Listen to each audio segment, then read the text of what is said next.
Assalamualaikum warahmatullahi wabarakatuh. Kita akan melanjutkan pembahasan di rancangan Between Subjects ya. Kali ini pada tema matching ya, atau membentuk kelompok yang independen dalam rancangan Between Subjects. Nah, seperti telah kita bahas sebelumnya ya, kita pada rancangan Between Subjects ini salah satu langkah yang terpenting adalah kita membuat dua kelompok yang independen, yaitu dengan proses random assignment gitu ya. Nah, random assignment ini kita menggunakan prosedur randomisasi pengacaan gitu ya. Partisipan dibagi dua kelompok secara acak, misalnya dengan undian itu. Nah, secara umum ya ini akan menghasilkan dua kelompok dengan karakteristik yang sama gitu. Nah, kemudian karena karakteristik yang sama, jika salah satu diberi perlakuan dan salah satu tidak, maka nanti jika ada perbedaan pada pengukuran variabel dependen, maka ini akan kita simpulkan sebagai efek ya, atau sebagai adanya hubungan kausal. Nah, terkadang penugasan acak ya, random assignment ini gagal menciptakan dua kelompok yang setara gitu ya. Ini terjadi terutama ketika dua kelompok itu jumlahnya tidak banyak gitu ya, partisipannya tidak banyak gitu. Nah, ini dalam penelitiannya Zhang ya, eksperimen dengan kecoa secara acak ditempatkan pada kelompok-kelompok dalam eksperimen.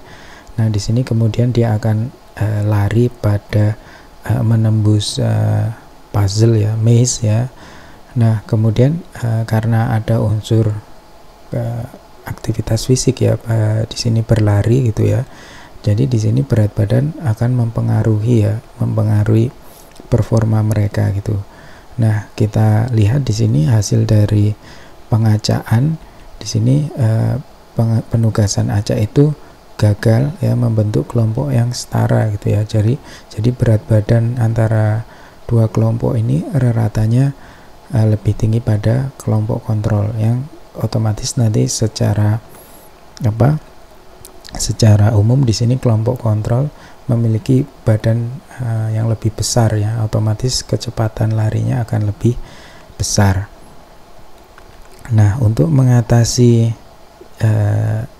hal ini, yaitu penugasan acak yang gagal menghasilkan kelompok yang setara, kita memiliki prosedur yang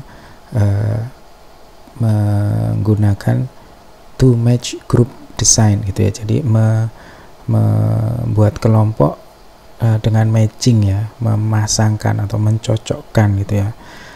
Jadi kita akan memasangkan partisipan ya berdasarkan sebuah karakteristik yang mungkin mempengaruhi variabel dependen.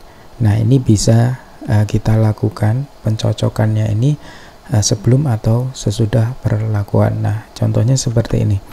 Jadi misalnya di sini adalah contoh matching ya, pencocokan, pemasangan ya berdasarkan skor IQ peserta ya. Ini karena eksperimenter di sini berpikir bahwa IQ menjadi variabel yang penting ya terkait pengukuran variabel dependen. Jadi akan disamakan ya IQ di dua kelompok. Nah, di sini ada IQ pada kelompok eksperimen 109 itu dipasangkan dengan IQ yang dinilai setara, yaitu 111. Kemudian ya subjek 2 ya S2, partisipan S2 itu dipasangkan dengan partisipan S6 ya yang IQ-nya 91. Jadi 94 dipasangkan dengan 91. Nah, kemudian partisipan S3 dipasangkan dengan S10 gitu ya. Juga di S4 ya, partisipan 4 dipasangkan dengan partisipan 7 ya yang IQ-nya 100.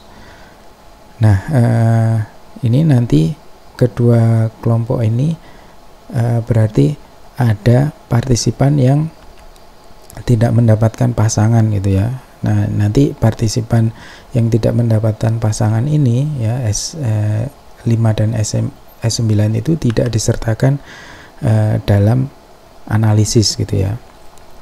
Nah, seperti yang saya sebutkan tadi, kita dapat melakukan pencocokannya ini sebelum eksperimen gitu ya. Berarti kita mengukur terlebih dahulu IQ-nya gitu ya. Kemudian peserta setelah tahu IQ-nya, baru kemudian kita membaginya, melakukan matching gitu ya. Atau kita bisa juga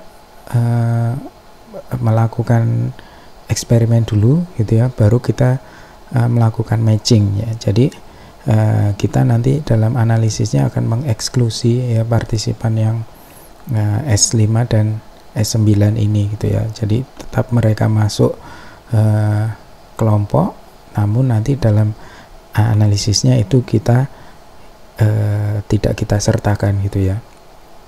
Nah, ini sangat tergantung juga dari bagaimana eksperimen itu dilaksanakan ya, prosedur di lapangan yang terkait konstruk atau tema yang diteliti itu.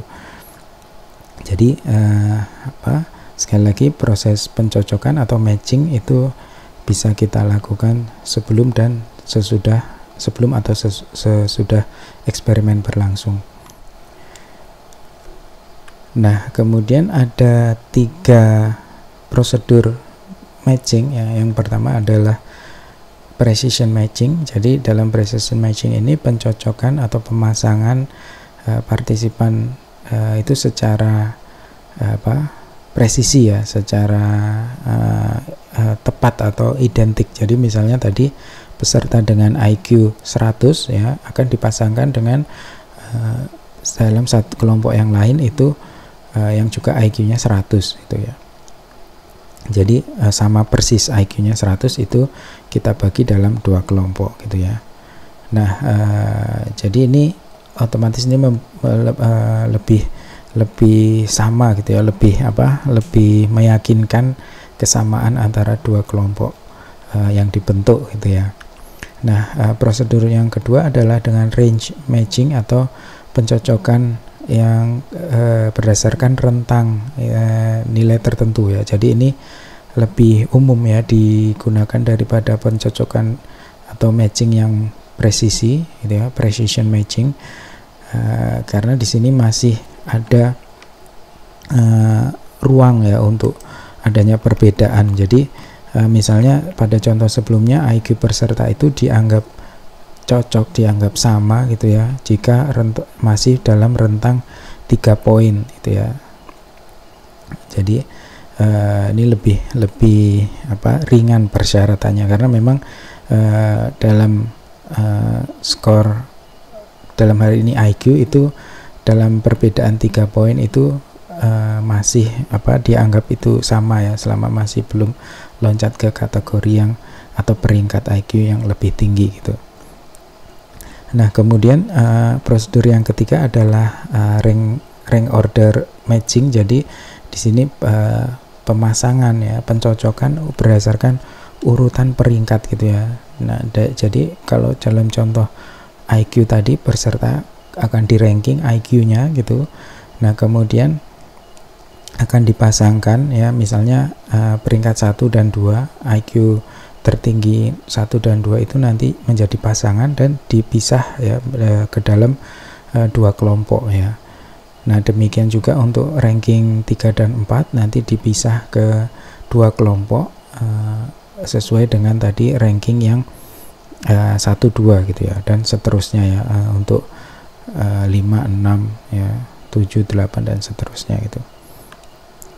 Nah, itu terkait matching ya, untuk membuat kelompok yang 2 kelompok yang independen, yang harapannya nanti 2 kelompok ini akan lebih setara ya dibanding dengan random assignment itu. Terima kasih, saya tutup. Assalamualaikum warahmatullahi wabarakatuh.